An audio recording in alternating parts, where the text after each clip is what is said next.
Hi Sagittarius! Welcome po sa ating channel. Ito ang inyong Daily Gabay Tarot reading for March 24, 2025.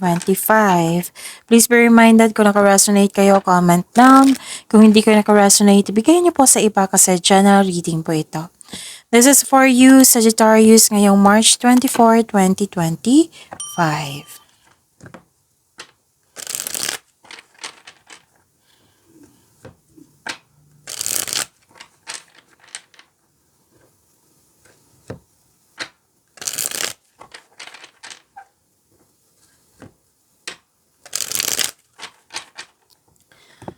Para po ito sa inyo, Sagittarius, ngayong March 24, 2025.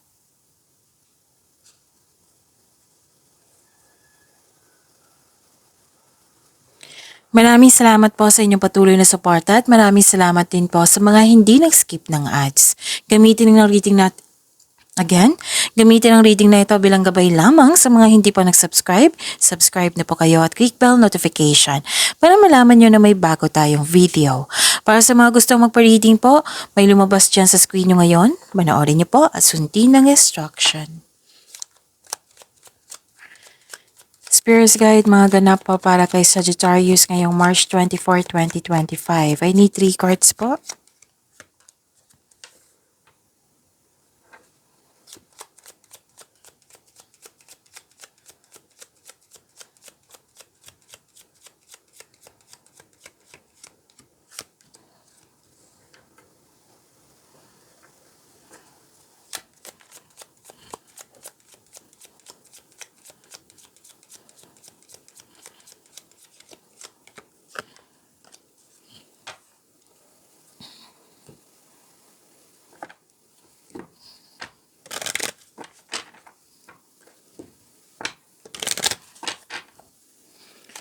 Spirit Guide, Angels, Archangels, Guardian Angels, message pa para kay Sagittarius ngayong March 24, 2025. I need 2 cards po.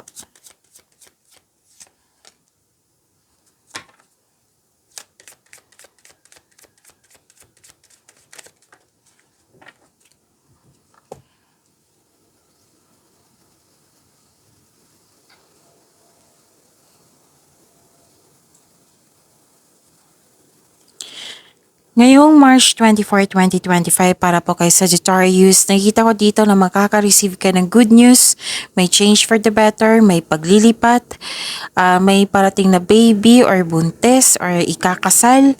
May nakita rin ako ditong ending with new beginning, pwedeng closure ito, separation, maraming case ng separation ha. Pwedeng tumiwalag ka, umiwas ka, nagput ka ng limitation. Pwede din na, anong tawag dito, end of contract. May concern kayo sa isang tao na matigas ang ulo or mahirap kausap or sobrang stricto. Nahihirapan ka dito pero tinulungan mo yung sarili mo para magkaroon ng letting go. Oo, at nagkaroon ng transformation. So this is ending with new beginning. May parating na pera po, may parating na pera or dumating na at makaka-receive kayo ng news or information. At malalaman mo din yung totoong intensyon ng isang tao sa iyo, Sagittarius. Sabi po ni Archangel Raphael dito, Angel Therapy, give your cares and worries to us angels and allow us to take your burdens. Wow, ganda. Indigo and Crystal Children, sabi po ni Archangel Metatron, you have a bond with children, in particular, you can help children who are sensitive. Spirit Guide, ano po yung energy ni Sagittarius ngayong March 24, 2025?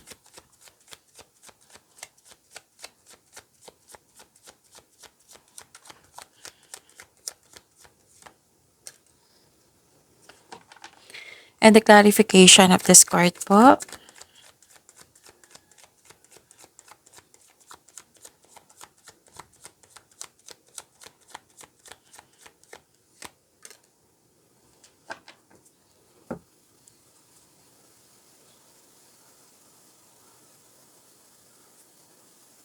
Kung may narinig kayo or may nakita kayong repeating message, meaning to say, pinupush ng cards niyan kasi ang lansa nyo, hindi pa binigyan ng atensyon. Na kung maaari din po, bigyan nyo po na solusyon at aksyon. Remember, Sagittarius, at the end of the day, alam mo na ikaw lang taong may kakayahan at responsable na gumawa ng sarili mong katotohanan at kinabukasan. So, ano yung energy ni Sagittarius?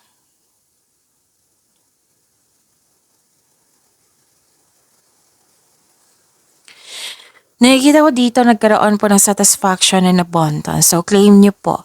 Thankful ka sa mga biyayang natanggap mo. You have overflowing abundance. Successful and satisfied ka sa buhay. So, this card asks you to relax and enjoy what you've worked hard to achieve and share your good fortune to others, and your generosity will always flow back to you. Pwede din may natapos kayong project ngayon. Love and happiness overflow. Ang ganda nito. Nakita ko rin dito na nagkaroon po ng concern sa materialistic. Nakita ko dito, okay, may concern dito sa paggasta. Oo, pwedeng overspending do sa trabaho or overspending sa material na bagay, paggasta po. Pwede din nagkaroon ng insecurity nga kasi sobra sa focus sa wealth and possession. Pwedeng concern ito sa iyo or concern mo sa isang tao. And this card tells you na focus kayo sa emotional and mental stability. Kailangan nyo mag-relax at makinig sa inyong intuition.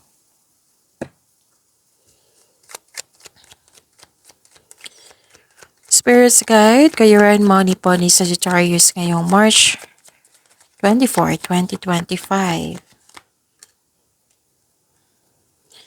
And the clarification of this card po.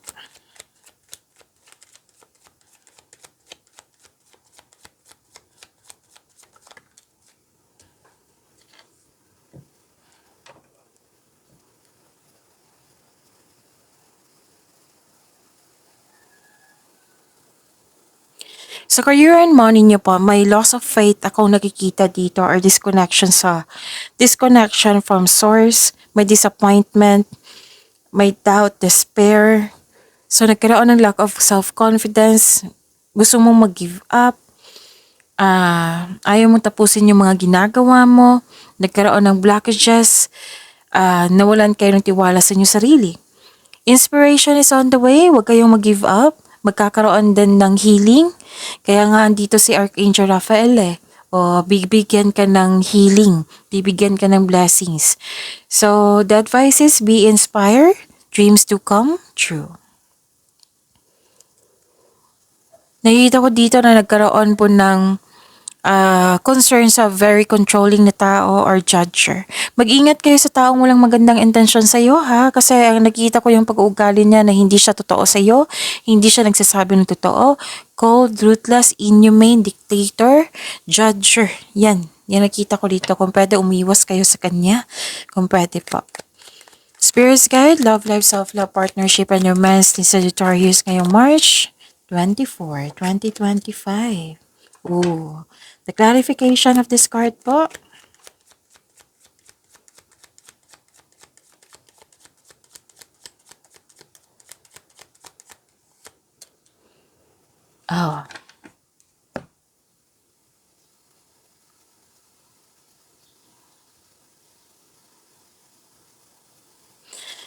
Maraming salamat po sa patuloy na tiwala, suporta sa ating channel, at maraming salamat din po sa mga hindi nag-skip ng ads.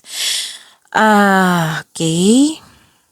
Sa mga single, gusto mo munang makipag-date sa ilang tao bago pumasok sa exclusive relationship. Yung gusto mong kilalanin mo muna yung tao kung swak pa kayo sa isa't isa. Sa mga parang naiirita kayo sa mga tao dito na tanong sa iyo. Whether single ka man, may relasyon, buhay, mag-asawa, kailan ka ba mag-aasawa? Kailan ka ba mabubuntis? Kailan ka ba magjojowa? May mga tanong na parang nagkaroon ng competition, rivalry, or comparison. Pero sabi ng card dito, hindi po daw kailangan na magalit kayo sa kanya. Kung ayaw mo, naiirita ka, then umiwas na lang po. Okay? At nakikita ko dito na nagkaroon po sa mga single, may chance na ma-meet mo na yung new romantic partner mo. Sa mga marelasyon sa buhay mag-asawa na may problema or hindi pagkakaunawaan, may pagbabagong darating na ikakasiyan nyo. So this can also means a blessing in your relationship. May magandang new experiences after a time of sadness. So you are moving from a painful cycle to happiness. So embrace this new situation. Okay? So pag-imanin niyo po yung blessings na binigay sa inyo sa Sagittarius. See you tomorrow. Please like, subscribe, and click the button for notification para updated po kayo sa daily tarot reading natin. Maraming salamat po.